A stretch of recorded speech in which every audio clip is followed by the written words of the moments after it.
Hakasien baar ka Aga Khan Academy Hyderabad Shah Jied sa Ngut ki Khynnah Skul na Meghalaya ban leit Pule hakatei ka Academy khlem da pynlut wat tang shi tangkaru ban pyntbit ya kisap ki phong jong ki. Director of School Education and Literacy Swapnil Tembe ulapun bena yakani ka Khubor haka khatlai tarik Kyllalyngkot. Iathuh ka Department of Education kala iatrei lang bat kane ka Academy pan Jied bat tai sani bha yaki Khynnah ki bat tibet tam na Khynnah Skul ka Jylla da ka ba panlong yaki test bat examination ba bonjat.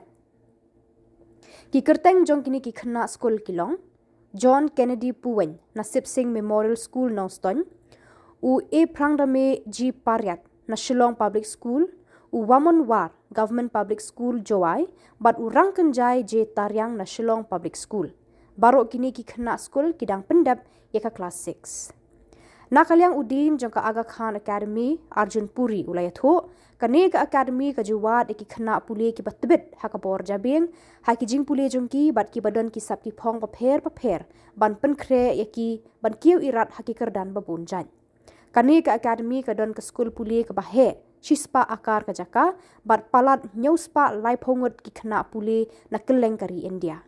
Ki kmi ki pa jong kini ki Khynnah Skul kila dap da ka jingkmen haba kila yo yakani ka Khubor shaphang ki khon jong ki.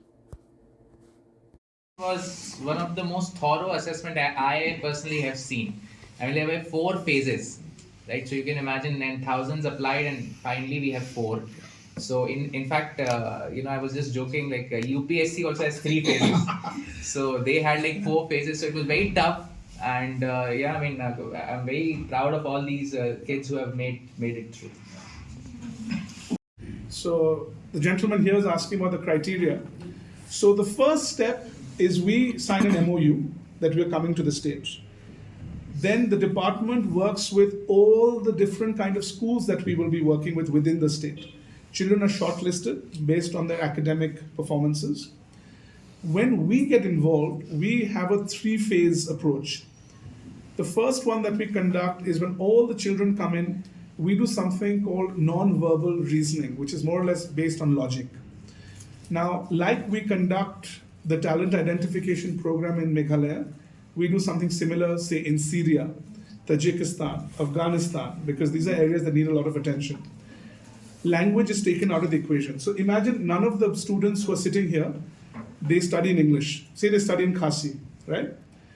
Now, when they look at that exam, they should be able to crack it if they are intelligent, regardless of language, right? That's your first step. From there, we shortlist. We shortlist maybe about from the 400 odd kids that are given to us, comes down to maybe 50 or 60. Then they do math and English. English is not a part of our criteria. It's for me to understand what level they're at. Math is important. So if they do well in math, that's fantastic. So now I have logical reasoning, mathematics. There are 2 primary criteria. English, again, I'm looking at it. If you're good at it, fantastic. If you're not, there are teachers to help you. All of them, when they come there, they have to go through EAL, which is part of an English as a second language program. The last thing is the most critical thing. We run a very unique assessment, which is called problem solving and dynamic assessment. This has been designed by a very famous professor only for the Aga Khan Academy. The professor's name is Professor John Monroe. He's a genius in this field. His specialty is how do you identify potential. So if these children all get 90, 90, 90 in math, that's not enough to come through the academy. The main criteria is problem solving, dynamic assessment. We give them case studies. We try and find a solution-minded approach. So each of them had to go through this for 2 to 3 hours with us. And the final step is the interview. The interview is very important for me because I have to be confident that I can take them back with me. That interview tells me whether they are ready to move. How emotional are they? Will they adjust? How excited are they? Are they doing this because their parent has said it's a great opportunity? Or are they doing it because they feel strongly about it? So all of these criteria come in, and then we reach out to them and we say, okay, we go through an internal process. There is a committee formed in Geneva. We speak to them. We come back because it's 4 crores every time we're back. And we have to be as sure as possible.